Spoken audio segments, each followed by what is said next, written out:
নামের খেলাটা কেমন খেলা আসুন নামের খেলাটা আমরা শাস্ত্র থেকেই জেনে নেই যে নামের খেলা কেমন।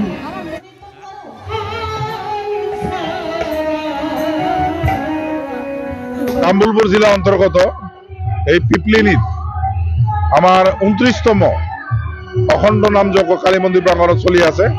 আজি অন্তিম দিন 16 প্রহর নাম কীর্তন ইয়াতে হল। আজি আমার অষ্টকালীন চলি আছে।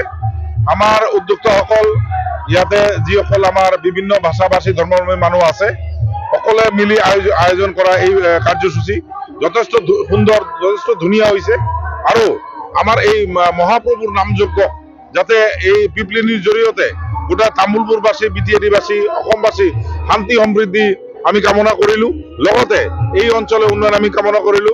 এই যে নামযজ্ঞ, এই নামযজ্ঞৰ জৰিয়তে এই অঞ্চলৰ সৰ্বাংগীন উন্নয়ন আমি কামনা কৰিলো। আৰু আমাৰ উদ্যোক্তাসকলে ইমান ধুনীয়াকৈ মানে এই 4 দিনীয়া কাৰ্যসূচী তেওঁলোকে পৰিচালনা কৰিলে। আমাৰ উদ্যোক্তাসকলক মই ধন্যবাদ জনাইছো।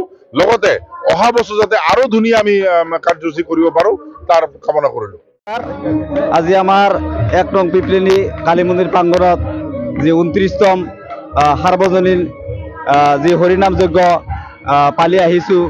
আৰু এইবাৰ যোনটো আমাৰ ভক্তপ্ৰাণ ৰাইজৰ যিটো আগমনী খুব ভাল আগমনী।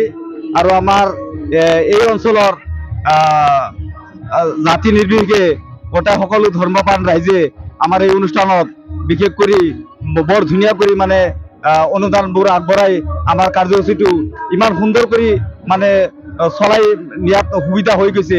তাৰ কাৰণে ধন্যবাদ জনাই আজি মোৰ মন্তব্য। ইয়াৰ পৰা গুৰেশ্বৰ পৰা ধৰি টংলা, বাঙালীপাৰা, মোহৰীপাৰা, আপোনাৰ নাগৰজুলি, গোৱাবাৰী, নালাপাৰা এই অঞ্চলৰ সকলো ভক্তপ্ৰাণ ৰাইজে আমাৰ এই অনুষ্ঠানত সহায় কৰিছে। এতিয়া আমাৰ 5টা আমাৰ লীলা কীৰ্তন আছে 5জনী। আৰু আমাৰ যোনটো অষ্টকালীন দল 3 ধৰা আছে। তাৰমানে এতিয়া আজি 3 ধৰা দলটো আজি পৰিৱেশন হৈ আছে। যোৱাকালি 5 ধৰাই পৰিৱেশন কৰি তেওঁলোকে সামৰণি মানি গুচি গ'ল। আজি বৰ্তমান 3 ধৰা চলি আছে।